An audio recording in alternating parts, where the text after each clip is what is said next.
Welcome everybody to the first video of the year. Happy 2018, wish you all the best. And today I'm going to articulate some thoughts and the topic is soup. And for me, I have this really interesting thing of I like the things in combinations and the overall product that the unity of different elements bring. And the dance floor is actually one of the things that pulls me towards conscious dance is that factor is I always describe a conscious dance floor as being like a pot of soup or a bowl of soup is like the music is like the broth that puts everything together and every individual on the dance floor is a different spice or a different vegetable or a piece of meat or just a different ingredient in the soup and everyone offers something different but it's the combination of everyone's energy together that makes that soup very unique and every week it's going to be different music and it's going to be a different group of individuals and it's going to feel different and that's why I always look forward even though it's like the same teacher or the same place same day of the week it's new for me every single time and it's a very exhilarating experience. So what makes it so exhilarating is it's a very interesting experience in that everything influences another thing. So even though the music is a little different, everyone's gonna dance differently. Everyone's gonna move differently. Everyone's gonna put a different level of emotion or a different flavor of emotion into it. And I could just be a little bit mellow and be more of an observer than a dancer in a conscious dance. And I'll kind of it almost feels like I'm downloading the information that I'm seeing in another person. And after doing it consistently for about 2 years, I must say like the way I feel when I dance is different. Like I try different movements or I try to emulate what other people do, and even though my body's not used to it, it still creates a new movement altogether because it's not quite what this person's doing because my body is not on that level of intelligence or it's not integrated that well. So it's kind of like a half-assed version of what this other person is doing, but it's still its own unique thing and it's its own unique flavor that's adding to the soup. And then it's also a contagious thing. Like maybe I'm emulating someone else's movement and someone else is observing my movement and they're going to try to mimic the movement that I'm trying to mimic off this other person, and it just creates this chain of energy. But like every time that the movement is emulated in another person, it becomes a new thing altogether.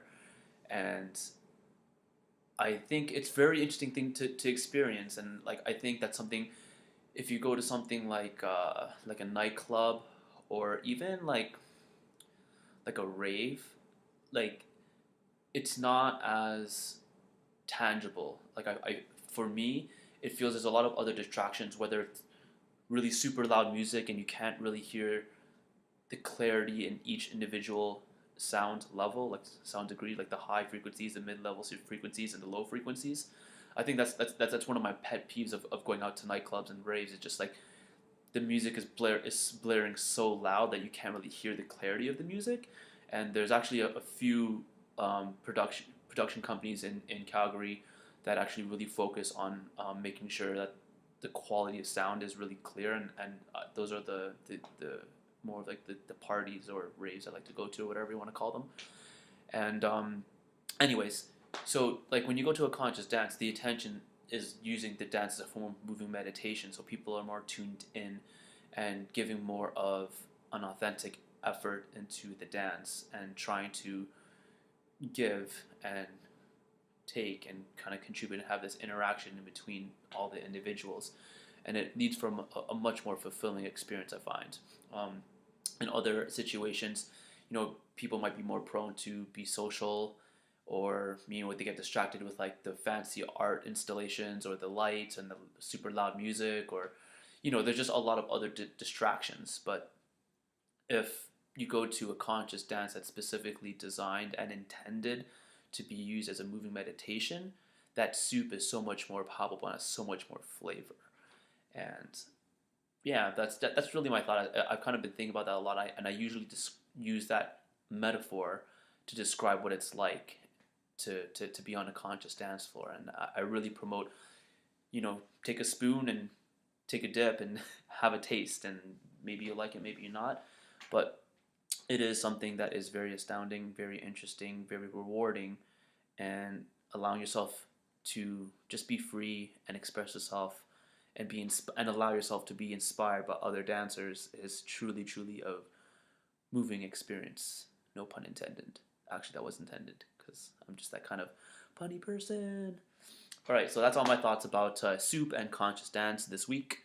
So yeah, this week is just the way the days have fallen. It's a little bit not on the regular schedule still, and some people are doing some shifting with their venues and things and haven't established anything solid yet.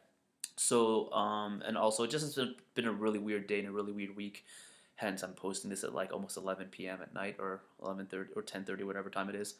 And yeah, so the only dance I'm going to be doing this week, as far as I know at this moment, is the Occupy Your Body movement with Ruth Levin, and it's going to be on Sunday at 10:30 at the Alberta Ballet.